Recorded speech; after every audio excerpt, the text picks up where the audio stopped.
What's up YouTube, it's the Man of Blue here, and I've got another video today. I'm going to be doing my top 5 overrated films. Now this idea actually came from someone in the comments section, and he suggested this to me, and I actually thought it was a really good idea.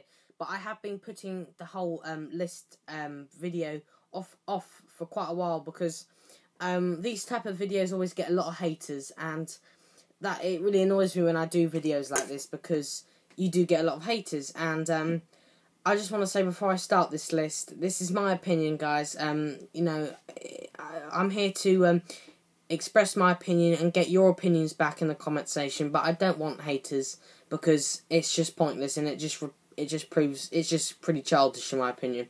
So you know, please, none of you are like that. I haven't had any people in the comment section before like that. You're all brilliant. So just fingers crossed. But some of these films, I really love films, so I don't want to you know, upset people, but I don't want, you know, haters, because at the end of the day, it is my view.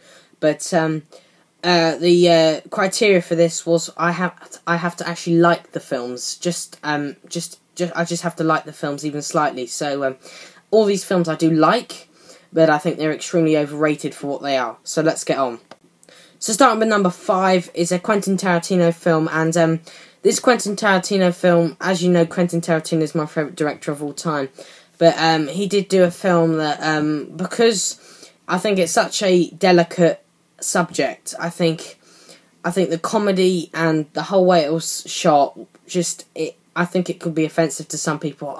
I'm not Jewish, and I'm not German, but I think for some people it could come across as offensive.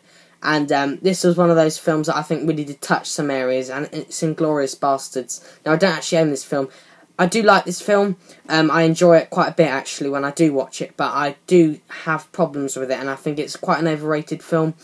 I just think it touches upon lots of areas that I think are quite delicate to some people, and whether you view it as taking the mick out of the Germans or not, I think some people could take it very offensively. And, you know, I know Quentin Tarantino just... You know, he does what he thinks on screen, and I really, really respect him for that. I'm all for people like that.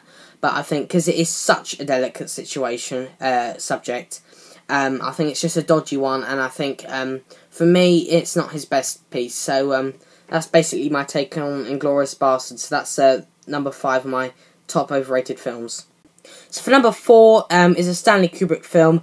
And Stanley Kubrick is an absolutely fantastic director. You know, he's one of my favourites, actually. Probably come in at number 6. You know, whatever you think about him, whatever people thought about him of being a nice guy or not, his films are immaculate. You know, they're some beautifully shot. He's got an incredible view for films, and you know, some of his films are just absolutely fantastic. You know, Shining, 2001: A Space Odyssey are my 2 personal favourites. But this one is, I think, a very, very disturbing film, A Clockwork Orange. Now, I think this film is very well shot, but I think it's just a little bit too violent for me, and I think maybe that's because of my age, I don't know, but I've had a lot of people, you know, perfectly old enough to see this film that think it's too violent, and I think maybe I'm too young to appreciate it. I don't really know, because I've seen a lot of films now, but I think this film is just far too violent, and it took me out of the film in lots of scenes. It's very talky. Not that I have a problem with talky films, but I don't think it was good talky, and it looks very dated now, and that's not really a common issue I have with Stanley Kubrick films. I think they hold up pretty well, but this one, everything about it just felt really, really old-fashioned now. But not that I have a problem with that, but this film just... It was a bit too violent for me. That's basically my take on this film. And, of course, this is an extremely highly acclaimed film, you know, very much loved by lots of people. So, it is an overrated film for me. I like it still. I still do like it, but some of the violent bits I can't get over. And it's quite a disturbing film, actually. But that's number 4, Clockwork Orange. So now I'm really going to get the haters in. Number 3 is Die Hard. Now, this is an absolutely loved action film, and I like it. I think it's a good film. I think it's got a lot of peril in it, and I think it's got a lot of great action scenes, but it's overrated to a point where I just think it's just an action film at the end of the day, and it stars Bruce Willis, and it just did something that no films have done before. But is it really a masterpiece? No. I don't think so. Bruce Willis is good in it. I think he's very good in it, but compared to his performance in Pulp Fiction or The Sixth Sense, I don't think it's very good. But it's a good action film, but I do prefer the Lethal Weapon films. But it's a good film, I appreciate it, but I just think it's extremely overrated, and I think it does have a lot of problems. Just within the storyline, it just feels very 80s, and I'm not the biggest fan, but you know, it's a good film. I prefer films with when there's two people, like Lethal Weapon, so you get some chemistry going on, but it's okay for me. So coming up at number 2 is a Guy Ritchie film, and I don't actually own it, but it's called Lock, Stock and Two Smoking Barrels, and I'm sure you all know of it. Again, this is a film I like, but I think it's extremely overrated for what it is. I think it just some of the performances really annoyed me in this film, and there was way too much swearing in this film, and I think swearing can take me out of the film. There's just effing and blinding every second, and you know, you can overuse it. Now, when a character says the F word occasionally in a film, I think it adds something, and you know, I hate to say that, but it does add something. Well, you can deny that, but I think I think we can all admit it does add something to the character and makes them feel far more realistic. When they're not saying anything, you just think, right, you're just doing this for the film to keep the age restriction down, you know. When they say swear words, it obviously adds something, and I don't think you can deny that. But when they say it every second, that kind of takes me out of the film, and I think it takes quite a lot of people out of the film.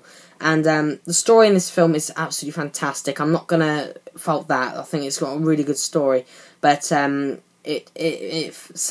bits of it feels all over the place, and overall I think it's an extremely overrated film, but I still do enjoy it. So for number 1, I'm going to get a lot of haters for this. Yes, it's Star Wars. It's Star Wars. I think it's extremely overrated. Yes, let all the hate begin. Let all the hate begin. But this is an overrated series. It is. Sorry, guys. And when I say Star Wars, I do specifically mean The Empire Strikes Back. Now, The Empire Strikes Back is a great film. It has some great scenes in it. But when I talk about the word overrated, in the dictionary, I imagine the word overrated next to it, The Empire Strikes Back. This film is held as the greatest film of all time. I mean, what? Now, you probably think I'm a bit of a hypocrite with my Star Wars poster in the background, but I love A New Hope. That is a great film. The Empire Strikes Back doesn't quite live up to it, and I think that it's extremely overrated. Extremely overrated. I mean, I think the major problem I have with this film, maybe it's because of my age and I wasn't, born when it came out. But I think with sci-fis, it's really, I think, 25% or 40% of the fun is to have good special effects, and this film looks extremely dated now. I mean, even on Blu-ray, it looks awful. The special effects, for 1980, absolutely fantastic. You go into the cinema in 1980, you are blown away, like I was with Star Trek Into Darkness now, and probably 30 years in the future, that'll look bad. But, as I'm born in a generation where effects have got better and better, I have kind of been, I've known for good effects, and I don't think this film has held up very good in terms of special effects, and it kind of takes me out of the film in lots of scenes, which is a shame because I know it's got a good storyline, but I think Star Wars is probably the most overrated series of all time. Disagree or agree with me, which not many people will agree with me, but disagree or agree, it is overrated. I mean, I've spoken to massive Star Wars fans, and they even admit that it's overrated. So, it's not just a hater thing, and I don't hate this film. As you see, I do love Star Wars: A New Hope. That's a fantastic film. Still, I still prefer Star Trek to it, but I mainly bought it because it's a really nice poster. But I think it still holds up as one of the weaker films. Now, but yeah. Star Wars, guys, I think it's overrated, so, yeah. So I hope you enjoyed this video, guys. I know some of you may have disagreed with me highly on the first one, or any of the others. But again, as I said, it is my perspective, and I'd love to hear your opinions down in the comment section. That would be really interesting, because I always like to hear what people think of overrated films. So yeah. By the way, don't put Pulp Fiction down though. Pulp Fiction, definitely not. You can if you want to, but I might have to kill you. Sorry, no, only joking. No, you can put Pulp Fiction down. Yeah. Thanks for watching, guys.